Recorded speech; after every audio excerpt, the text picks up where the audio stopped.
대당서역기 1. 출발지에서부터 인도 국경 사이의 나라들 34개국.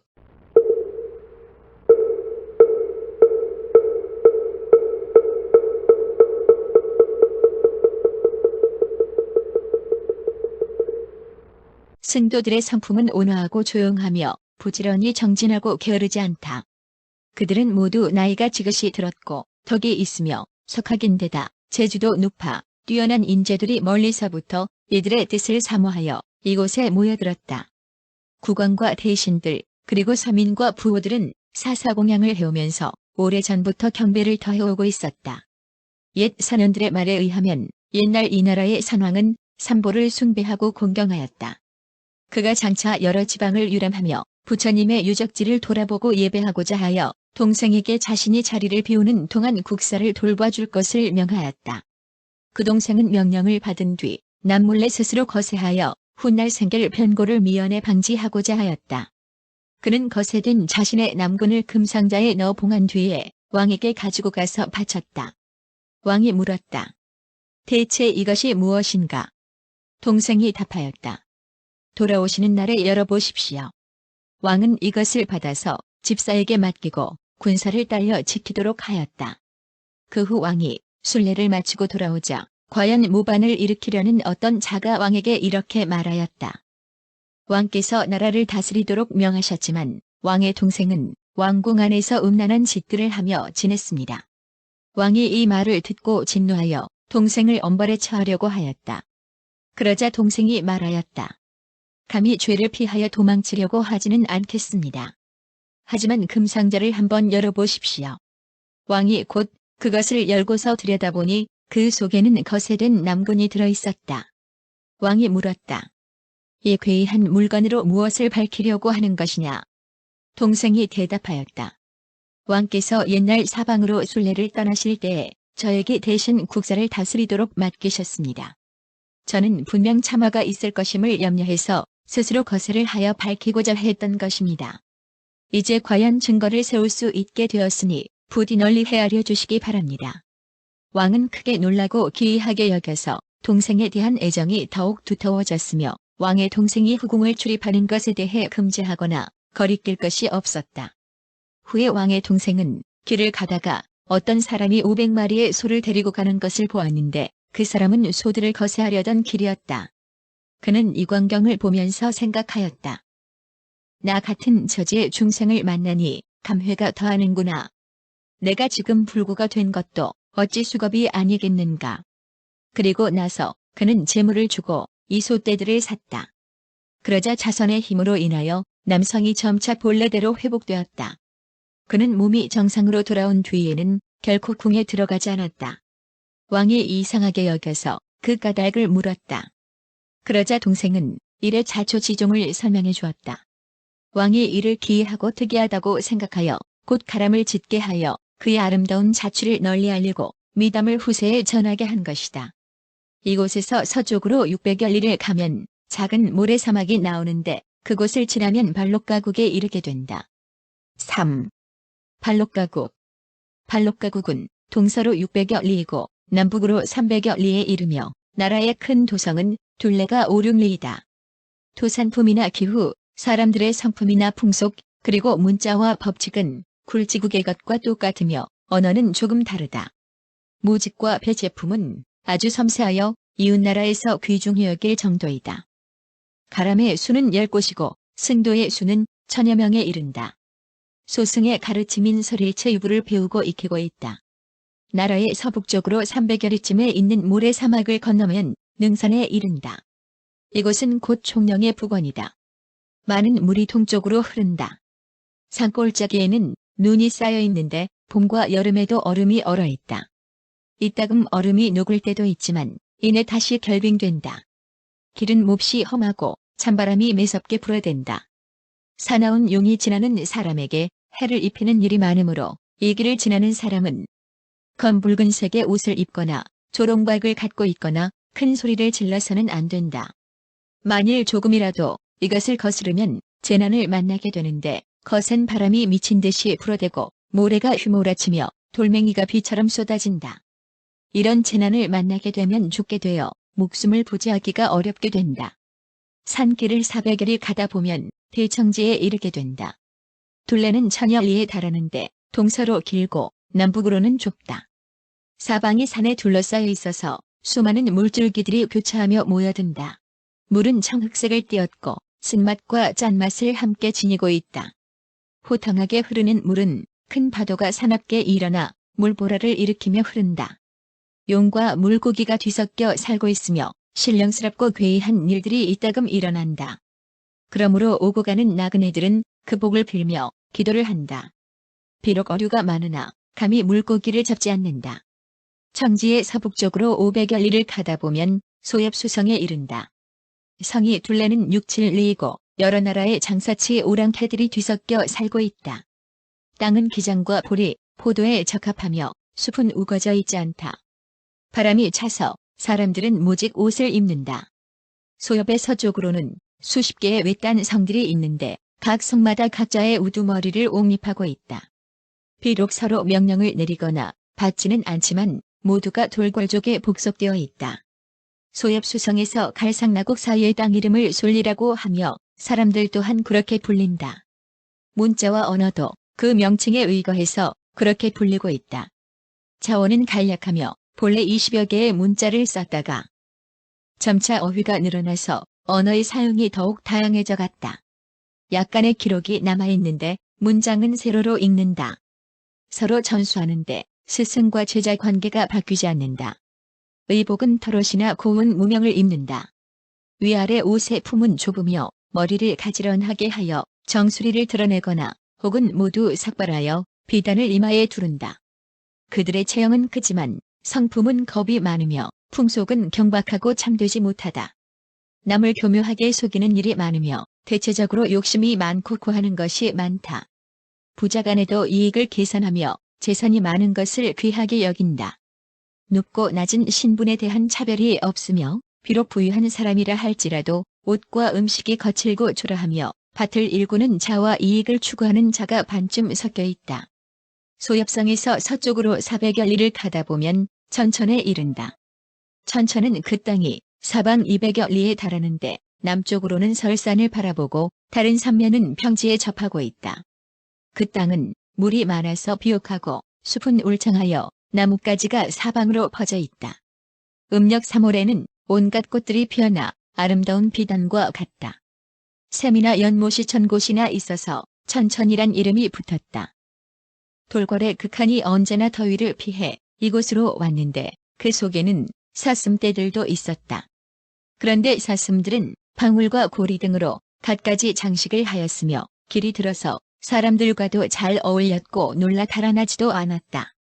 극한은 이 사슴들을 사랑하여서 군속들에게 명하기를 사슴을 살해하면 그 죄를 물어서 용서하지 않겠다고 하였다. 그런 까닭에 사슴떼들은 생명을 보존할 수 있었다. 천천의 서쪽으로 140 내지 150리 가다 보면 달라 사성에 도착한다. 성 둘레는 8구리이고 여러 나라들의 장사치 오랑캐들이 한데 뒤섞여 살고 있다. 땅과 기후는 소엽과 거의 같다. 남쪽으로 다시 10여 리를 더 가다 보면 작은 외딴 성이 나온다. 이곳에는 300여 가구가 살고 있는데 이들은 본래 중국인들이다. 옛날에는 돌궐족에게 약탈당하였지만 후에는 마침내 힘을 하나로 모아서 나라를 세워 함께 이 성을 지켰다. 그 성 안의 사람들의 주거나 의복, 행동거지는 돌궐족과 같지만 말이나 의례 등은 여전히 중국의 것을 유지하고 있다. 이로부터 서남쪽으로 200여 리를 가다 보면 백수성에 이른다. 성이 둘레는 6-7리에 달한다. 토산품이나 기후는 달라 사성보다 훨씬 좋다. 서남쪽으로 200여 리를 가다 보면 공어성에 이른다. 성이 둘레는 5-6리이고 높고 마른 땅이나 낮고 습한 땅이나 모두 비옥하며 수목이 울창하다. 이곳으로부터 남쪽으로 40 내지 50리를 가다 보면 노적헌국에 이른다. 4. 노적헌국. 노적헌국은 둘레가 1000여 리에 달한다. 땅은 비옥해서 농사짓기에 적합하다. 초목이 울창하고 꽃과 과일이 번성하며 포도가 많은데 역시 귀히 여겨진다. 성읍은 100여 곳이 있는데 각기 우두머리를 내세우고 있으며 서로 왕래는 하지만 명령을 내리거나 받지는 않는다. 비록 땅의 경계를 긋고는 있지만 이 성읍들을 통틀어서 누적헌국이라고 한다. 이곳으로부터 서쪽으로 200여 리를 가다 보면 자시국에 이른다. 5. 자시국. 자시국의 둘레는 1000여 리에 달하고 서쪽은 여파에 접해 있다. 동서로 좁고 남북으로 길다. 토지와 기후는 누적헌국과 같다. 성읍은 수십 개이며 각각 우두머리를 세우고 있으나 전체적으로는 다스리는 왕은 없다. 그리고 돌궐족에 복속되어 있다. 이곳으로부터 동남쪽으로 1000여 리를 가다 보면 바란국에 이른다. 6. 바란국. 바란국의 둘레는 4000여 리에 달하며 사방으로 산이 에워싸고 있다. 토지는 비옥하고 농사가 번창한다. 꽃과 과일이 많으며 양과 말을 기르기에 좋다. 기후는 바람이 차고 그곳에 사는 사람들의 성질은 용맹하다. 언어는 주변 여러 나라들과 다르며 얼굴은 못생겼다. 수십 년 이래 대군주가 없었으며 힘이 있는 부호들이 다투고 있어 서로 굴복하려고 하지 않는다. 강과 벼랑에 의지하고 운거하여 살아가며 토지를 나누어서 수도를 각각 달리하고 있다. 이곳으로부터 서쪽으로 1000여 리를 가면 솔도리슬라국에 이른다. 7. 솔도리슬라국. 솔도리슬라국의 둘레는 1400 내지 1500리에 달하며 동쪽으로 여파에 닿아 있다. 여파는 총령의 북원에서 출발하여 서북쪽으로 흐른다. 강물은 아주 넓고 혼탁하며 물살이 세차고 유속이 매우 빠르다. 땅과 풍속은 자시국과 같다. 스스로 왕을 세우고 있지만 돌궐족에 복속되어 있다. 이곳으로부터 서북쪽으로 가다 보면 커다란 모래사막이 나온다. 이곳은 물이 완전히 말라 있어서 풀이 전혀 자라지 않는데 길이 끝없이 펼쳐져 있어 국경을 가늠하기 어려우며 아득하게 큰 산을 바라보며 요고를 찾아내어 이로써 방향을 알게 되고 나가는 길을 찾아낼 수 있다. 500여 리를 가다 보면 산말건국에 이른다. 8. 산말건국. 산말건국의 둘레는 1600 내지 1700리이고 동서로 길고 남북으로 좁다. 나라의 대도성의 둘레는 20여 리에 달하는데 매우 험하고 견고하며 사람들이 많이 살고 있다. 여러 나라에서 나는 보배와 화폐들이 이 나라에 많이 모인다. 토지는 비옥하고 농사짓기에 적합하다. 숲은 울창하고 꽃과 열매가 무성하며 양질의 말을 많이 배출하고 있다. 그리고 옷감 짜는 기술이 다른 나라들보다 특히 뛰어나다. 기후는 화창하며 풍속은 사납다. 호국들은 이 나라를 중심으로 삼아 멀거나 가까운 나라들이 모두 이 나라의 의례 등을 본보기로 삼는다. 왕은 호기롭고 용감하여 인근의 국가들은 그의 명을 받고 있다. 병사와 말이 강성하며 대부분이 자갈들이다. 자갈들은 그 성품이 용맹하여 죽음을 마치 귀향하는 것과 같이 생각하므로 싸움에 임해서는 그들을 당해낼 수가 없을 정도이다. 이곳으로부터 동남쪽으로 가다 보면 미마라국에 도착한다. 9. 미마라국. 미마라국의 둘레는 4,500리이며 강이 사이에 있다. 동서로 좁고 남북으로 길며 토지와 풍속은 산말건국과 같다. 이곳으로부터 북쪽으로 가면 거포달라국에 이른다. 10. 거포달라국. 거포달라국의 둘레는 1400 내지 1500리에 달하며 동서로 길고 남북으로 좁다. 토양과 풍속은 산말건국과 같다. 이곳으로부터 서쪽으로 300여리 가다 보면 굴상이가국에 이른다. 11. 굴상이가국. 굴상이가국의 둘레는 1400 내지 1500리에 달하며 동서로 좁고 남북으로 길다. 토양과 풍속은 산말건국과 같다. 이 나라에서 서쪽으로 200여리 가다 보면 가란국에 이른다. 12. 가란국. 가란국의 둘레는 1000여 리에 달하며 토양과 풍속은 산말건국과 같다.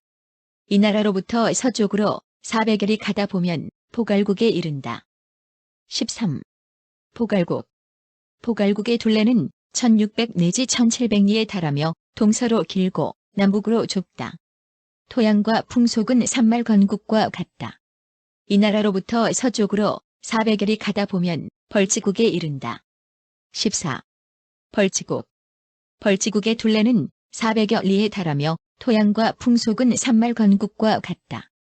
이곳으로부터 서남쪽으로 500여리 가다 보면 화리승미가국에 이른다. 15. 화리순 미가국. 화리순 미가국은 박추하의 양언덕을 따라서 있으며 동서로 20 내지 30리, 남북으로 500여 리에 달한다. 토양과 풍속은 벌치국과 같지만 말은 조금 다르다. 산말 건국으로부터 서남쪽으로 300여 리를 가다 보면 갈상나국에 이른다. 16. 갈상나국.